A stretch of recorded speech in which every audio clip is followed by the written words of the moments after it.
সবাইকে শুভেচ্ছা জানাচ্ছি। মাসুম মাহমুদ। অনেকে প্রশ্ন করেছেন যে সকাল থেকে কোনো লাইভে আসলাম না কেন? কেন লাইভে আসলাম না? আসতে পারিনি তাই এখন আসলাম। জি, আপনারা যেখান থেকে কমেন্ট করছেন আমি দেখতে পাচ্ছি ইতালি থেকে, চট্টগ্রাম থেকে, আরো বিভিন্ন দিনাজপুর জেলার বীরগঞ্জ থেকে, কক্সবাজার থেকে, রোহিঙ্গা ক্যাম্প থেকে। ওকে। আপনি কি আমাকে শুনতে এবং দেখতে পাচ্ছেন ক্লিয়ার? কোনো সমস্যা আছে? আ খাগড়াছড়ি থেকে আমি দেখতে পাচ্ছি। ওকে। নোয়াখালী থেকে বাকের, ধামরাই, গৌরীপুর, হবিগঞ্জ, ভোলা জেলা থেকে দেখছি। ওকে। দুবাই থেকে দেখছেন, আসাম থেকে দেখছেন। ওকে দর্শক, পুরো পৃথিবীর নজর এখন পাকিস্তানে। কারণ পাকিস্তানে মার্কিন এবং ইরানের ডেলিগেট পৌঁছে গেছে।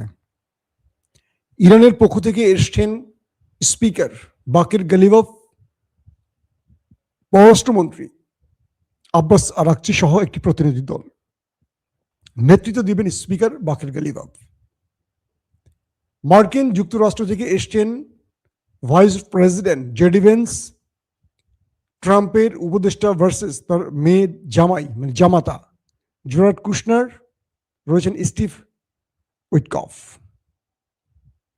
মার্কিন যুক্তরাষ্ট্র থেকে 3 জন গুরুত্বপূর্ণ অফিসিয়াল, আর ইরান থেকে 2 জন স্পিকার এবং পররাষ্ট্রমন্ত্রী। ইরান এই বৈঠকের আগেই আমেরিকাকে একটি প্রেসার তৈরি করে দিয়েছে যে এই বৈঠক হবে কি হবে না এটা ইরান চিন্তা করছে। আমরা এসছি, প্রয়োজনে চা খাবো। কিন্তু এই বৈঠকটি হবে তখনই যখন ইরানের 2টো শর্ত মানা হবে। প্রথম শর্ত হলো ইসরায়েলকে অবশ্যই লেবাননে হামলা বন্ধ করতে হবে। যতক্ষণ হামলা বন্ধ না হবে ততক্ষণ এই বৈঠক হবে না।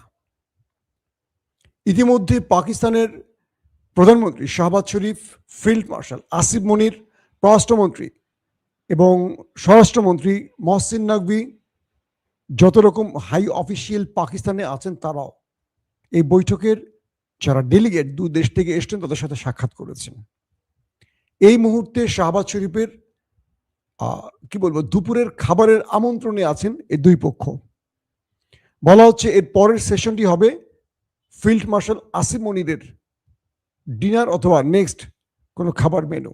অর্থাৎ প্রথম বৈঠকটি হচ্ছে শাহবাজ শরীফের নেতৃত্বে তার আমন্ত্রণে, দ্বিতীয়টি হবে শাহবাজ শরীফের আমন্ত্রণে, দুঃখিত, ফিল্ড মার্শাল আসিফ মনিরের আমন্ত্রণে। কিন্তু ইরান আর আমেরিকার মধ্যে লাইভটি যখন শুরু করছি তখন পর্যন্ত বৈঠক মানে মূল যে বৈঠক সেটি শুরু হয়নি। স্টিভ উইটকফ, জেরার্ড কুশনার, এই দুজনকে আপনারা কম বেশি যারা জানেন তারা জানেন যে এরা দুজনেই ইসরায়েলপন্থী ব্যক্তি। ডেভিড কুশনার তো সরাসরি ইসরায়েল বা ইহুদি বংশোদ্ভূত বলা হয়।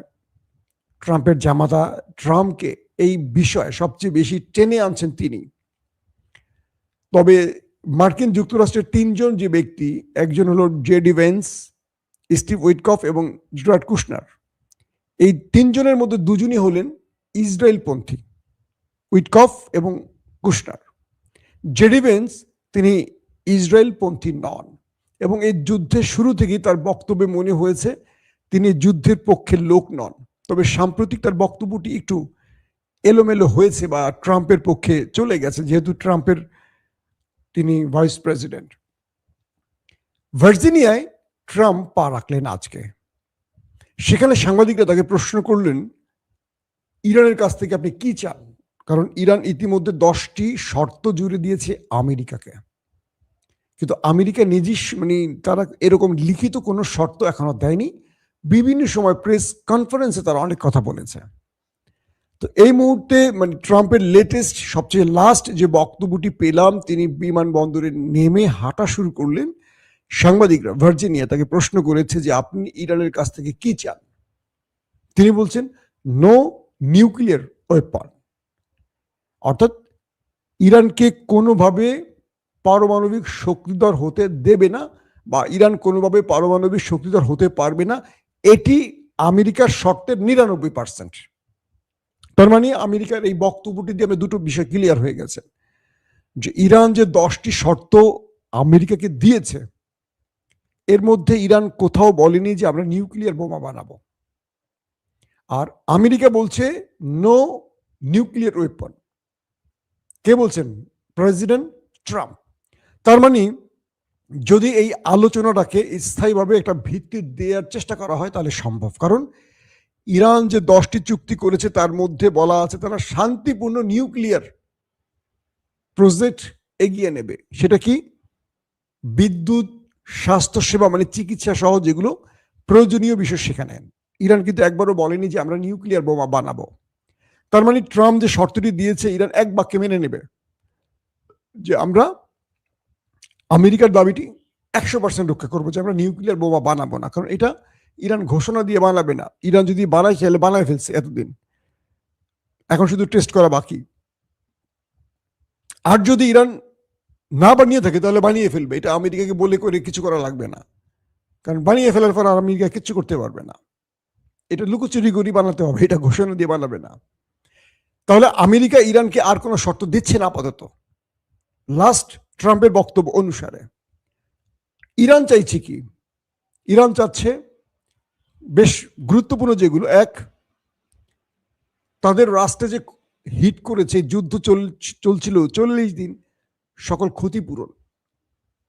2 নম্বর, গালফ থেকে আমেরিকাকে চলে যেতে হবে, আরবে থাকতে পারবে না। 3 নম্বর, ইরানের উপর নিষেধাজ্ঞা যে ছিল সেই নিষেধাজ্ঞা প্রত্যাহার করতে হবে, ইরান তার মতো এখন ব্যবসা বাণিজ্য করবে। 4 নম্বর, ইরানের যে টাকাগুলো ব্যাংকে জমা আছে, অর্থাৎ আপনারা জানেন যে ইরান যে তেল বিক্রি করছে বা তার জ্বালানি বা গ্যাস বিক্রি করেছে, এই টাকাগুলো ইরান ঠিকমতো পায়নি। পৃথিবীর বিভিন্ন ব্যাংকে ইরানের 100 থেকে 120 বা তারও বেশি বলা হচ্ছে 140-এর মতো 140 বিলিয়ন মার্কিন ডলার ইরানের আটকা পড়েছে। 140 বিলিয়ন কল্পনা করতে পারেন? বাংলাদেশের ফুল রিজার্ভে বোধহয় কত 16 থেকে 19 বিলিয়ন ডলার আছে বাংলাদেশের একটা রাষ্ট্রের ফুল রিজার্ভে। আর ইরানের বাইরের দেশে আটকা পড়েছে 120 থেকে 140 বিলিয়ন মার্কিন ডলার। এই টাকাটা ইরানের হাতে আসলে বুঝতে পারছেন ইরান আমেরিকার কি বলে সৌদি আরবকে টেক্কা দিয়ে চলে যাবে। অর্থাৎ ইরান যদি হরমুজ প্রণালীতে যে দাবিটি করেছে তারা এখন টোল আদায় করবে।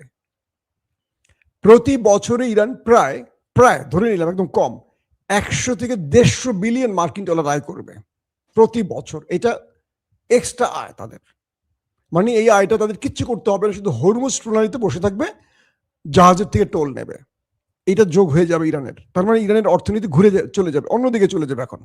নাম্বার 2, যদি নিষেধাজ্ঞা প্রত্যাহার করা হয় তাহলে ইরান এখন তেল বিক্রি করবে বিশ্ববাজারে। তার মানে কি সৌদি আরব, কাতার, কুয়েতকে ইরান 10 বছরে ছাড়িয়ে চলে যাবে অর্থনৈতিকভাবে। তো এখন যে বিষয়টি তৈরি হয়েছে, ইরান মানসিকভাবে আমেরিকাকে চাপে ফেলতে প্রথমেই বলছে এই বৈঠক হবে কি হবে না নির্ধারণ করব আমরা আসছি, প্রয়োজনে পাকিস্তানের চাটা খেয়ে চলে যাব। আগে আমাদের প্রথম দুটো দাবি রাখতে হবে। প্রথম দাবিটি হলো ইসরায়েলকে লেবাননে হামলা বন্ধ করতে হবে। বলা হচ্ছে ট্রাম্প ইসরায়েলকে বলেছেন ফোন করে হামলা বন্ধ করতে, এইটুকু পর্যন্ত আমি জানি। এবং এখন পর্যন্ত লাস্ট আপডেট হামলার খবর কিছু সময়ের জন্য এখনো পাইনি যে ইসরায়েল লেবাননে হামলা করছে বা এরকম কোনো খবর পাইনি। এর মাধ্যমে ইরান আমেরিকাকে প্রথম খেলাই মানসিকভাবে চাপে ফেলে আলোচনার বসাচ্ছে যে প্রথমেই তুমি আমার দাবি মেনে আসছো, তার মানে আমি অন করছি, তুমি ফেল করছো। নাম্বার 2, যদি ইরান তার শর্তের গুরুত্বপূর্ণ যে শর্তগুলো, কিছু শর্ত হয়তো ইরান ছাড়বে কিন্তু মূল শর্ত একটাও ইরান ছাড়বে না, তাহলে কি হবে? দুই পক্ষ আবার লড়াইয়ের ময়দানে চলে যাবে এমন ঘোষণা আসছে। ইরান বলছে ট্রিগারে হাত, আমেরিকা বলছে ওরা ইরানকে এই সভ্যতা থেকে মুছে ফেলবো। এখন আমেরিকা মুছতে পারবে কি না আর ইরান কি করতে পারবে সেটা পরের বিষয়, কিন্তু এই যুদ্ধটা আবার শুরু হোক এটা আমেরিকাও চায় না, ইরান তো নাই। দেখেন আজকে খুব ইন্টারেস্টিং একটা ব্যাপার হয়েছে। বাকের গালিবাফ, ইরানের যিনি স্পিকার, তিনি যে বিমানটিতে এসছেন ইরান থেকে পাকিস্তানে, সে বিমানটির মধ্যে সকল সিট খালি রেখে বাচ্চাদের ছবি লাগানো ছিল। এই বাচ্চারা হলো আমেরিকা ইসরায়েলের হামলায় পাকিস্তানে যেসব বাচ্চারা শহীদ হয়েছে তাদের ছবি লাগানো। তিনি এই ছবিটি সোশ্যাল মিডিয়া দিয়ে খুব করুণ একটি পোস্ট করেছেন। চিন্তা করা যায় ইরানে 150 থেকে 250 মতো শিশুকে ওই দেশটি একদম টার্গেটে হিট করে মেরেছে। গাজায় যেমন ওরা মারতে পারে, ইরানে মেরেছে। ওদের শিশুদের প্রতি এত রাগ ক্ষোভ কেন? পুরো পৃথিবী দেখছে এটা নিয়ে। কি বলবো, একটা আমরা প্রতিবাদ, বাংলাদেশ একটা শক্ত প্রতিবাদও জানায়নি। আমরা নাকি স্বাধীন গণতান্ত্রিক ডেমোক্রেসি কি কনস্টিটিউশন, আরে ভারী ভারী কথা পার্লামেন্টে শুনি আর ঘৃণা লাগে আমাদের। আমরা এখন বুঝতে পারছি না বাংলাদেশের আসলে প্রধানমন্ত্রীকে। পার্লামেন্টে যাকে দেখছি তিনি কথা বলছেন না, শুধু হাসছেন আর তালি দিচ্ছেন আর টেবিল চাপড়াচ্ছেন। তাকে তো আমরা বাংলাদেশের কি বলবো আগামী দিনের একজন কিং মেকার মনে করছি, তিনি কেন চুপ? যাকে বলা হচ্ছে অন্য দেশের প্রেসক্রিপশনে চলছেন, তাকে কেন সুপ্রিম ক্ষমতা দেয়া হয়ে গেছে? এগুলো নিয়ে প্রশ্ন আসছে, তার এই জবাবগুলো আমরা খুব আশা করি তার কাছ থেকে। তো বাংলাদেশ ইরানের এই শিশু হত্যা বা নারী হত্যার বিষয়ে একটা শক্ত প্রতিবাদ করতে পারেনি। এটা আমাদের জন্য লজ্জার। তার মানে আমরা স্বাধীন হইনি, এটি স্পষ্ট হয়ে গেছে। কেউ যদি স্বাধীন বলেন তাকে বলে দিবেন যে আমরা স্বাধীন হইনি, আমরা এখনো ওদের ইচ্ছায় চলি। আসেন তারপরের গুরুত্বপূর্ণ খবরটি কি। ইরান বলছে যে এই আলোচনায় একটি পথ খুলবে, সেটি হলো আমেরিকা কি চায়। কারণ ইরান যে দাবিগুলো করছে, এই দাবিগুলো ইরানের বৈধ অধিকার। যে কথাটি আমি শেষ করেছিলাম, 150 থেকে 200 শিশু যাদেরকে স্কুলে বোম্বিং করে হত্যা করেছে, তাদের প্রত্যেকের ছবি সেই বিমানটির সিটে ছবি লাগানো ছিল, এবং তাদের যে স্কুল ব্যাগ যেগুলো পুড়ে গেছে, ফুল, এই বাচ্চাদেরকে, ইরানের বাচ্চাদেরকে স্কুলে ফুল দেয়া হয়, সেই সিটগুলোতে ফুল রাখা হয়েছে, এদেরকে বলা হয় বেহেশতি ফুল। এই দৃশ্যটা যারা দেখেছে, পাকিস্তানে অনেকে দেখার সুযোগ পেয়েছে। এটা একটা প্রতিবাদ হিসেবে এটা ইরান করেছে, বুঝতে পারছেন? পুরো পৃথিবী যেন দেখে। প্রতিটা বাচ্চা, নিহত বাচ্চার ছবি বিমানের সিটে দেওয়া হয়েছে এবং পুরো পৃথিবী এটাকে দেখেছে। বাকের কালিবাব যখন এই ছবিটি দেখিয়েছেন সোশ্যাল মিডিয়ায়, পুরো পৃথিবী দেখেছে, এটাকে শিরোনাম করেছে খবরের। যে তথ্য এতদিন মানুষ অনেকেই জানতো না বা অনেকে আড়াল হয়ে গেছে যুদ্ধের কারণে, আজকে পুরো পৃথিবী দেখছে যে ইরানের এই শিশু নিষ্পাপ বাচ্চাগুলোকে কিভাবে নিষ্ঠুরের মতো মেরেছে ওরা। কিভাবে জবাব দিবেন মিস্টার ট্রাম্প, কিভাবে জবাব দিবেন মিস্টার নেতানিয়াহু? কারণ আমেরিকা ইসরায়েল যাই করেছে, ইরান কিন্তু কোনো সিভিলিয়ান মারেনি। চাইলে ইরান ওদের চেয়ে কয়েকগুণ বেশি মারতে পারত। যেই পরিমাণ মিসাইল ইরান মেরেছে, ইরান শত্রুকে টার্গেট করছে কারা? যারা যুদ্ধে সম্পৃক্ত, সেনা, সামরিক ঘাঁটি, বাংকার, যেখানে সেনা বাংকার, মানে সিভিলিয়ান বাংকার নয়, তাদের কি বলে রাডার সিস্টেম, তাদের প্রতিরক্ষা ব্যবস্থা, এগুলো ধ্বংস করেছে। পাওয়ার গ্রিড, এই জিনিস সিভিলিয়ানদের খুব কম মেলেছে। এই পর্যায়ে এখন আমেরিকা আর ইরান মুখোমুখি আছে। পৃথিবী বলছে, ওয়ার্ল্ড বলছে এই লড়াইতে ইরান বিজয়ী হয়ে গেছে, ইরানকে ভিক্টরি ঘোষণা করে দিয়েছে। কারণ আমেরিকার মতো একটি দেশকে টেনে এনেছে আলোচনার টেবিলে, আর ইরান সেই টেবিলে বসার আগে বলছে আমরা বসবো কি বসবো না, সেটা ডিপেন্ড করবে আমাদের দুটো শর্ত মানার পর। তার মানে এখানেও ইরান আমেরিকাকে বলছে যে তোর ইচ্ছা না আমার ইচ্ছা হবে এই আলোচনা, আগে আমার শর্ত মেনে নে। ইতিমধ্যে মেবি মেনে যাচ্ছে। পাকিস্তানে কেন এই আলোচনা, অনেকে আমাকে প্রশ্ন করেছেন। প্রথম, ইরানের সাথে পাকিস্তানের সম্পর্ক ভালো, ইরানের সাথে সৌদি আরবের সম্পর্ক ভালো। দুঃখিত, পাকিস্তানের সাথে ইরানের সম্পর্ক ভালো, পাকিস্তানের সাথে সৌদি আরবের সম্পর্ক ভালো, পাকিস্তানের সাথে আমেরিকার সম্পর্ক ভালো। অর্থাৎ গালফ কান্ট্রির প্রতিনিধি হিসেবে পাকিস্তান ভূমিকা নিতে পারবে। পাশাপাশি পাকিস্তানের সাথে আমেরিকারও সম্পর্ক ভালো, আবার ইরানেরও সম্পর্ক ভালো। তো সবকিছু মিলে এই তিনটি রাষ্ট্রেরই কি বলবো বক্তব্য আছে আজকের বৈঠকে, গালফ কান্ট্রির বক্তব্য আছে। সো এটা এই জন্য ইরান, পাশাপাশি চীনের সাথেও পাকিস্তানের সম্পর্ক ভালো। অর্থাৎ ইরানের বন্ধু হিসেবে চীন এখানে আবির্ভূত হবে পাকিস্তানের মাধ্যমে।